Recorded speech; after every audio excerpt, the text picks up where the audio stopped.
Today we're making paper mache clay. This can be used with paper mache glue or by itself. It's really versatile and it's really easy to make. And what I love about it is it's moldable and you can create a thickness or shapes with it and it doesn't crack. So this is what you're going to need to put this recipe together. You're going to need some all-purpose flour. You're going to need some joint compound. I just picked this up at Walmart. And it's really affordable. Some PVA glue. I'm using the Elmer School glue. You can also use the clear glue, just as long as it's a PVA glue. You're gonna need some toilet paper, some water, another dish, and some measuring cups. The first thing that we're gonna do is get our toilet paper ready. I like using toilet paper because it breaks down really easy, better than paper. And we're gonna need a 1 1/4 cup of toilet paper, and as soon as you put it in the water, it's going to come apart. You're not going to have to worry about letting it sit if you're using regular paper. I've seen people use egg cartons. It just breaks apart really easy. We need 1 1/4 cup of this toilet paper, and any type of toilet paper will work. And we're just going to let it soak. We're going to kind of break it up a little bit. And then we're going to measure out 1 1/4 cup of the soaked toilet paper. So we've got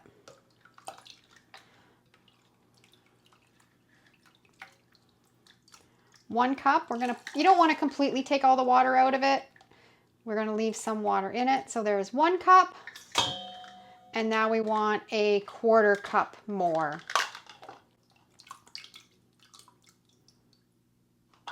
Dump a little bit of the water out and add it into our big bowl. Now I've put the toilet paper in this bowl. I'm going to add some more water to it and we're just going to swirl it around and break it down even more.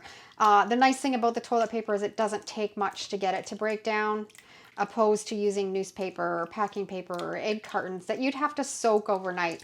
You can do this recipe really quickly using the toilet paper. Now we don't want all of this water in this mixture, so we're going to remove some of it. We're going to put it in a strainer, strain this water out.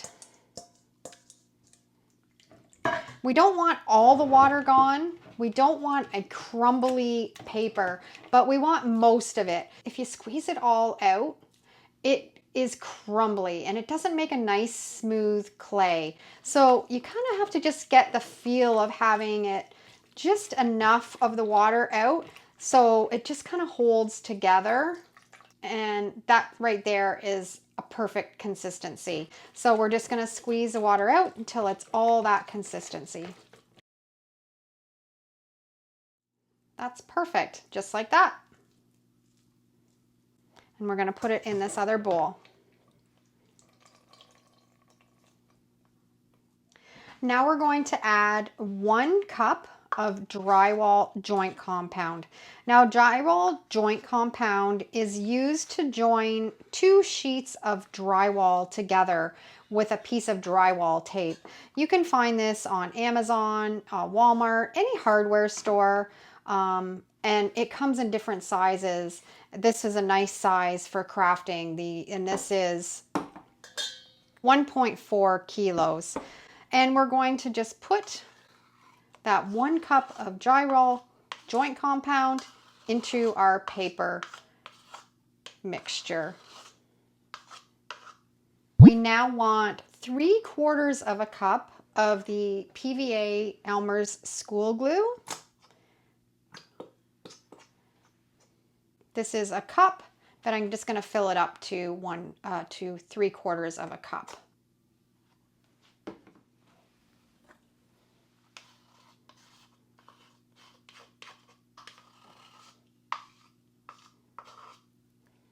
Now you want to take a mixer and mix it really well. It's going to take a few minutes. We want to blend in all of those paper fibers into the joint compound and the glue.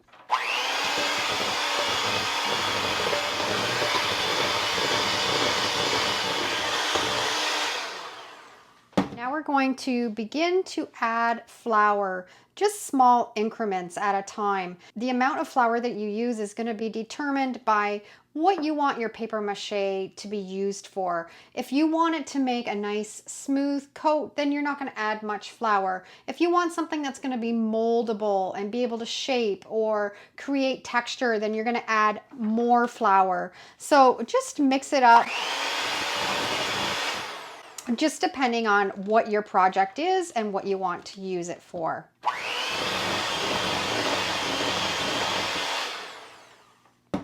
I'm going to be using this recipe to upcycle some glass jars. So I'm going to start with a half a cup of flour.